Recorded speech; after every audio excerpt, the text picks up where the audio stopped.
This is Tanaya Winder reading Becoming a Ghost. Ask me about the time my brother ran towards the sun, arms outstretched. His shadow chased him from corner store to church, where he offered himself in pieces. Ask me about the time my brother disappeared. At 16, tossed his heartstrings over telephone wire, dangling for all the res dogs to feed on. Bit by bit, the world took chunks of my brother's flesh. Ask me about the first time we drowned in history. 8 years old, during communion, we ate the body of Christ with palms wide open, not expecting wine to be poured into our mouths. The bitterness buried itself in my tongue, and my brother never quite lost his thirst for blood, or vanishing for more days than a shadow could hold. Ask me if I've ever had to use bottle caps as breadcrumbs to help my brother find his way back home. He never could tell the taste between a scar and its wounding, an angel or demon. Ask me if I can still hear his exhaled prayers. I am still waiting to be found. To be found, tell me why there is nothing more holy than becoming a ghost. About this poem. I've spent the last few years traveling from reservation to city, to college to community, and everything in between. In my journeying, I've picked up a lot of stories and narratives. I've learned a lot and witnessed so much that mirrors issues in other communities, including my own. I've been blessed to see a lot of good, stories of triumph or reconnecting or strengthening our connections to culture. But I've witnessed pain too. The older I get, the more I see how our struggles as Indigenous people take root in colonialism and capitalism. This poem speaks to those roots in hopes of shedding light, helping others feel seen, and hopefully reminding us that we are still here, we exist, and we deserve to live.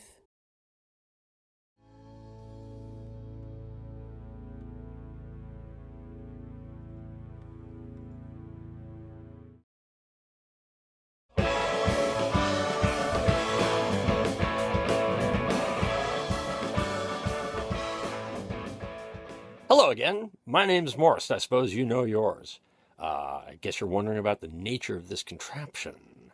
Now, about this amusing little gadget, the story begins with a tape recorder. You've heard of time-shifting television by using a VCR to record it and play it back later, like in time-shift music. And we used to use tape, and then we stopped using tape, and now we just use digital stuff and things with no tape. This isn't about the tech, though. Let's go somewhere interesting. Hey, Chris. Please set the time machine coordinates for 522 Amigos Drive in Redlands, September 3rd, 2018. Should take us to an event called Fistock 12. You may have been there. I was. Well, I'm pretty sure I was. One of the bands playing, Claremont Voodoo Society, is playing a song called She Caught the Katy and Left Me a Mule to Ride, originally written by Yank Rachel and Taj Mahal, and still written by them now, because that's how it works. It's been covered by a lot of other artists. You might have heard of the Youngbloods, Fish, Albert King, Wet Willie, Widespread Panic. I first heard it when the Blues Brothers did it. It's part of their movie soundtrack. John Belushi said that it was his favorite blues song, and he certainly knew a few of them. Claremont Voodoo Society's played at the Fistock a couple of times. This is the 2018 performance, and if you're a Dangerous fan, you'll probably recognize Bill Barrett's silky smooth harmonica work from Fat of the Land, which wouldn't be as fat without his sound. So enjoy. We'll see you later, or sooner.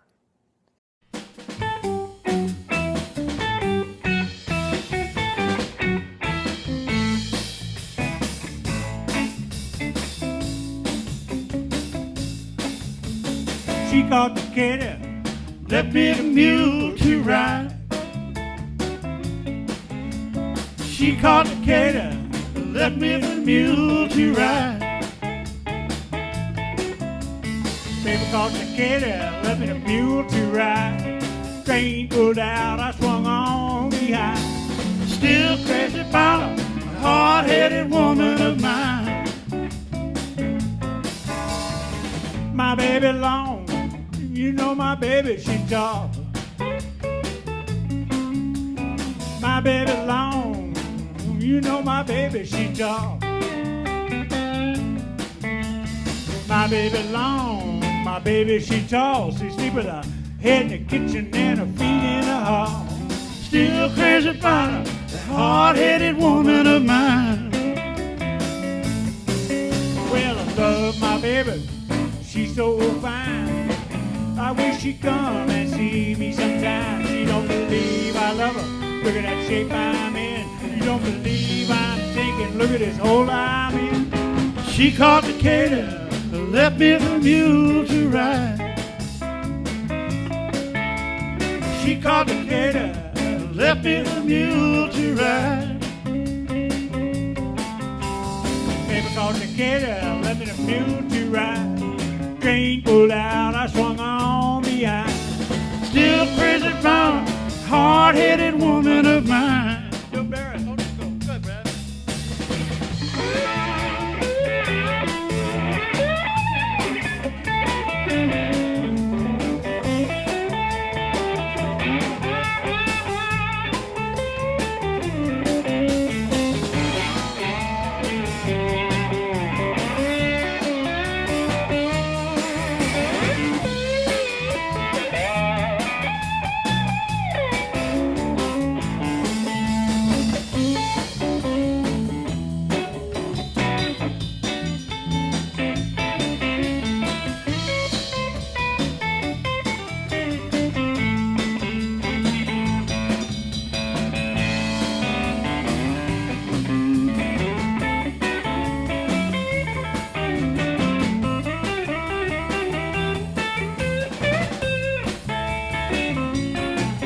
Well, I love my baby, she's so fine. I wish she'd come and see me sometime. She don't believe I love her, look at that shape I'm in. You don't believe I'm sinking, look at this hole I'm in. She caught the cater, left me the mule to ride. She caught the cater, left me the mule to ride.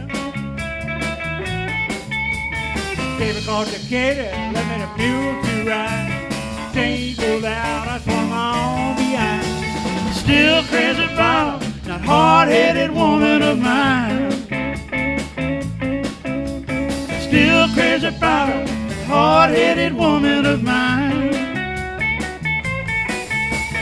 Still crazy about that hard-headed woman of mine.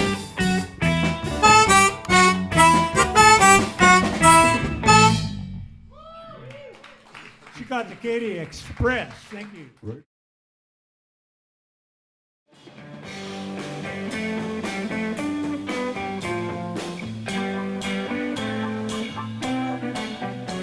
The late Frank Zappa was known as one of the most iconoclastic rock musicians around.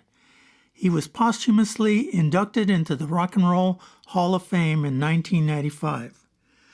But not everyone is aware of the fact that he was a resident of the Inland Empire from 1960 to 1965. In the spring semester of 1960, 19-year-old Claremont resident Frank Zappa took music theory classes at Chaffey College in Alta Loma, California. This was his only formal music training.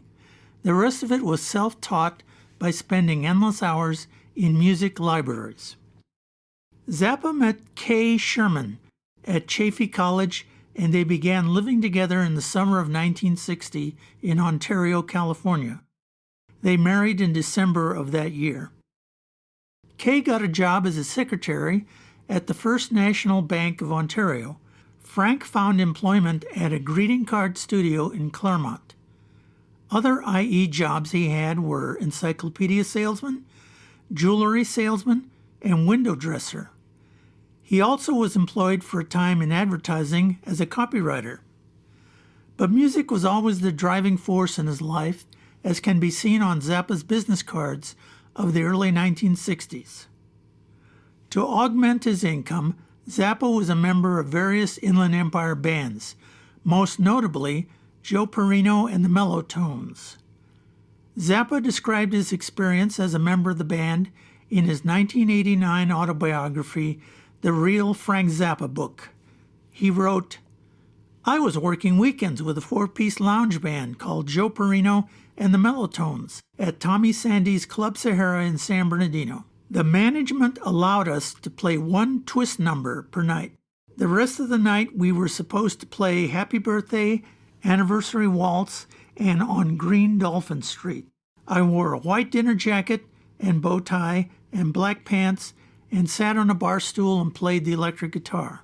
I got so sick of it that I quit, put the guitar in the case, stuck it behind the sofa, and didn't touch it again for 8 months.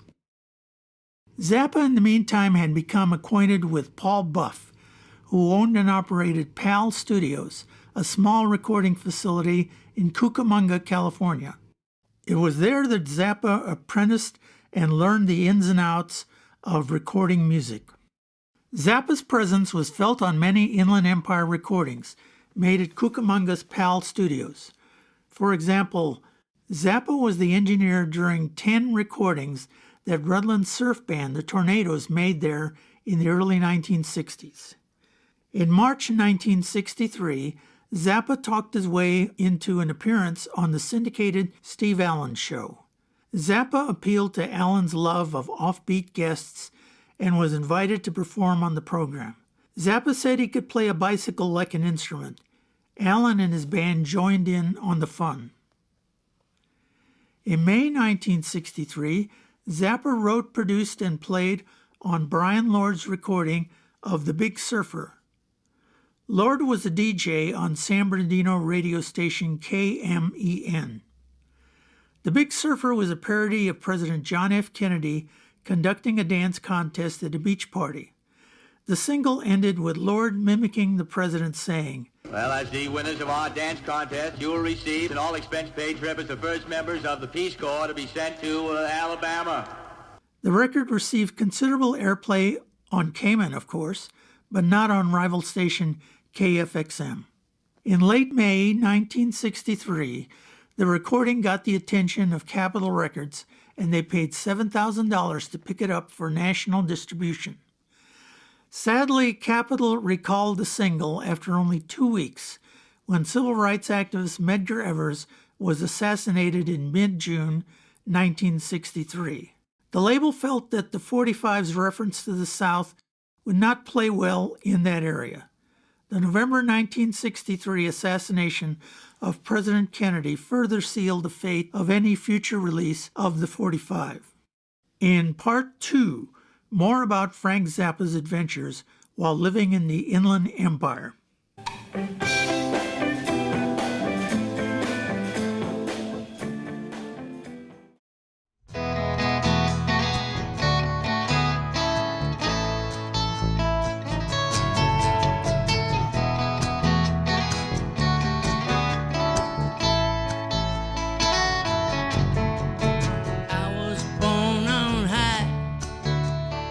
Big house on the hill, a land of opportunity and pockets overfilled. I might be coming down, frozen air hangs still. 'Cause living here without you is much worse than morning chill. If I could change direction of this sea to the shore, or had the strength to open up that door, trouble no more, I'd be in trouble no more. Finally find Jesus, have trouble no more.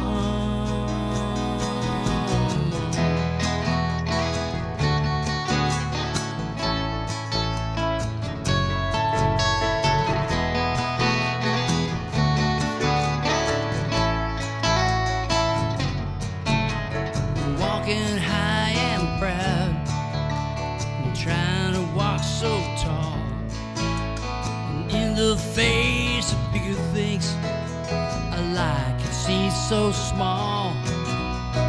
Comes a force so near, calling one and all. 'Cause higher mountain, you know it's further down the fall. If we could change direction of the sea to the shore, I have the strength to open up that door.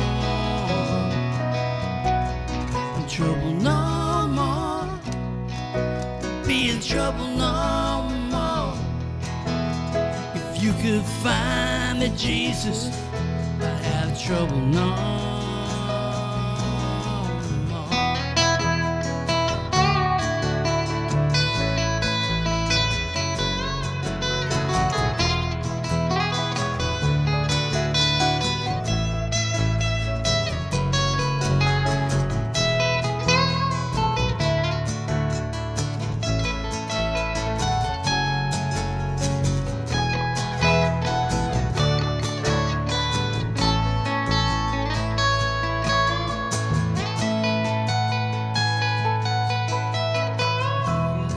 This morning, White House on a hill, a cardboard house is bound together, the streetlights frozen still. Catch us coming down better than I will, 'cause darkest is closing out before a life fulfilled. We can't change direction of the sea to the shore, or have the strength to open up that door. In trouble no more, be in trouble no more. If you can't find me, Jesus, you have trouble no more. Trouble no more, be in trouble no more. You finally found us, Jesus, we got trouble no more.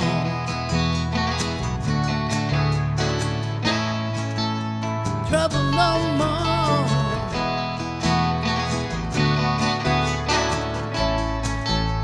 Trouble no more.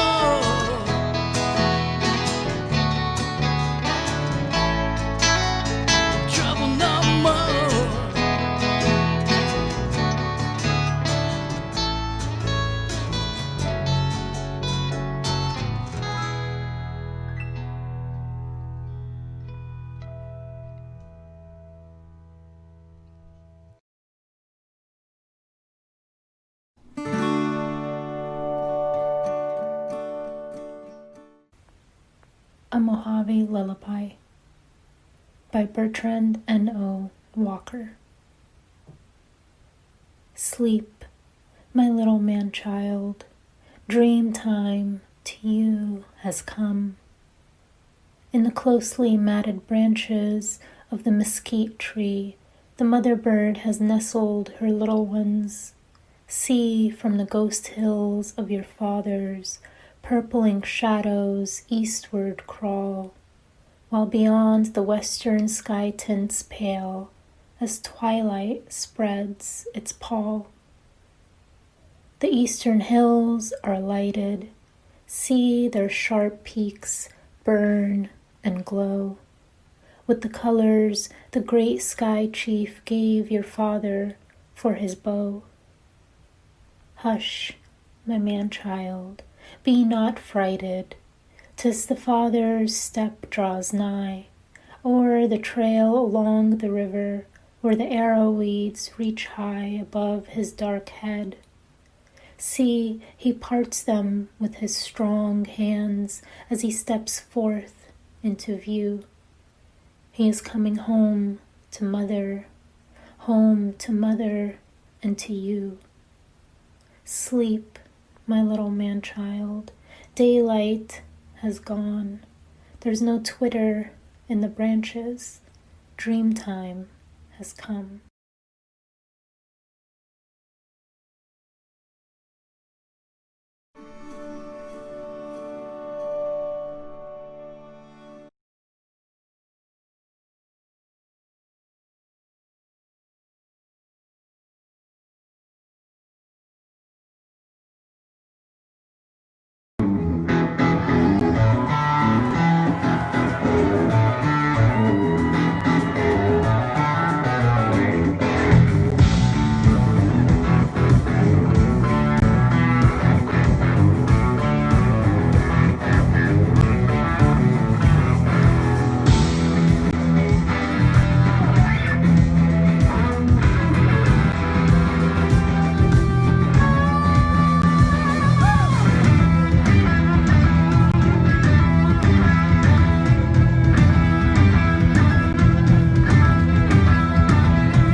understand. Don't ask me what I think of you. I might not get the answer that you want me to.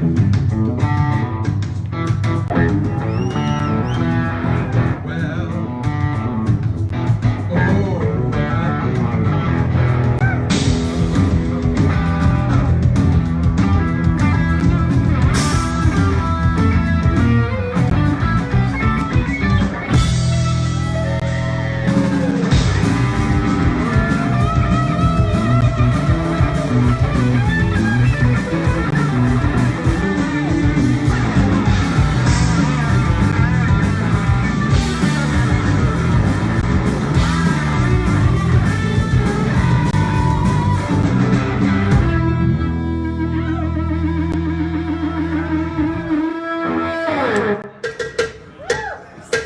now when I talked to God, I knew he'd understand. He said, stick by me and I'll be your guiding hand. But don't ask me what I think of you. I might not get the answer that you want me to. Oh, well.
Dead rock and rollers, they were out of controller.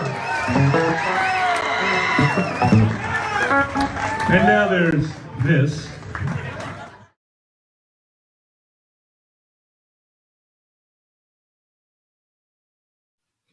This is the man who taught me to play piano, who gave me the nerve to write my own songs, and granted me the straggly audacity to sing my songs unabashed. As much as I've learned from Beatle piano songs or Elton John, I haven't recorded 4 notes in a row without running into Leon Russell. His deep American music courses through me. And we're alone now, and I'm singing this song for Leon. I'm giving thanks today for Leon Russell with Sunflower from the Dangerous Sound of Waves album. How could we get there without him? Sunflower, sunflower.